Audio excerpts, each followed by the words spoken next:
I think that ableism intersects with misogyny in a variety of ways. I think for starters, women in general are seen as incapable, and certainly people with disabilities are also seen as incapable. I think that women and people with disabilities are both infantilized. They're seen as almost childlike, and that's certainly another place of intersection. If you look back at the history of women, they were often called hysterical, of having, if they had a sickness or an illness or a chronic illness, it was misunderstood as something psychological. So I think that that's some of the ways in which misogyny intersects with ableism. I think that disabled women have difficulty expressing autonomy because they're not seen as independent. They're seen as dependent. And so when you combine sexism, misogyny, and ableism, it's a pretty potent force that affects the lives of disabled women. That everybody has contributions to make and has the right to an education and to an experience of the world, regardless of who they are, whether that's racial, ethnic, able-bodied or not, or intellectually challenged in some way. I think that disabled women are hindered from getting a high school diploma or higher education because of systemic ableism. So let's take the example of a woman that has a learning disability. The reality is that schools are often not set up for people with learning disabilities and women with learning disabilities. So it can be very hard to navigate the system of high school and college. And there are so many campuses that are not very accessible, that it's very difficult for people just to get around. Here on our campus, winter can be very difficult for wheelchair users because things are not plowed or shoveled and whatnot, so it's difficult to get around, literally. There's a lot of barriers for education for disabled women, and when you combine the systemic ableism with sexism and misogyny, it really is a lot for disabled women to confront in their quest for an education. I met the Patriots at a hospital when I was hospitalized, and I was in a wheelchair in the picture, and that picture was posted on the internet, and so I had the public were commenting on it, and I had one man reach out to me through Facebook saying, too bad you're in a wheelchair because you're so beautiful. I think that disabled women have to find creative ways to exercise their agency.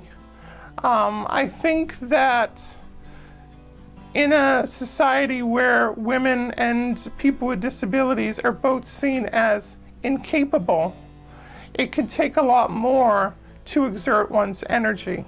For instance, people will often try to help somebody with a disability without even asking them if they need help.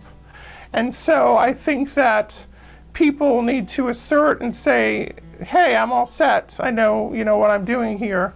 And that can take a lot of courage. It's difficult sometimes to go up against the dominant cultural current. So I think this notion of agency is really critical when talking about disabled women, because it shows that people in the face of ableism and sexism can find innovative ways to resist those systems of domination and still be able to live a fulfilling life. And I do think that being able to have that agency, and it should, again, we should be, those of us who are educators should be instilling that and affirming that. If I'm constantly in a position where that's being undermined, it would make that really challenging. One thing I would say about what the general population can do to help disabled women to assert their autonomy is to really work to support the feminist movement, work to support the disability rights movement, and also to understand and support the notion of interdependence. Nobody is totally independent. Nobody is totally dependent. We're all interdependent. And I think that if we see interdependence as a societal reality, this will help to help all of us to see each other as people who can give help and people who sometimes need help.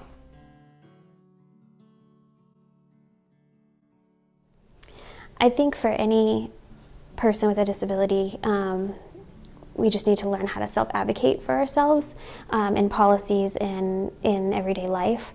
You know, you need to self-advocate and just know your rights.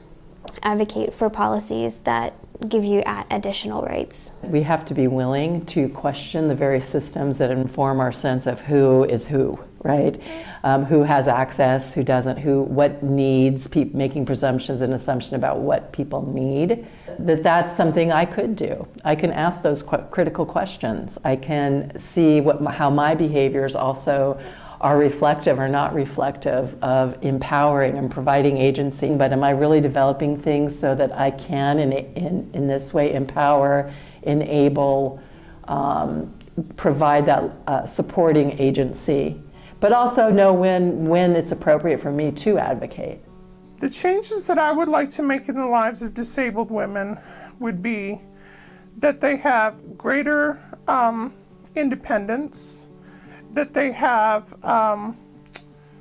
the ability to live the lives that they want without violence. I'd want to see a culture that celebrates people with disabilities and women with disabilities, because there's still a lot of ignorance and still a lot of people who think the lives of disabled people and disabled women are tragic. So we really need to change the cultural narrative about what it means to be disabled and promote not only tolerance, but acceptance and celebration of our diversity in terms of disability and gender and other categories.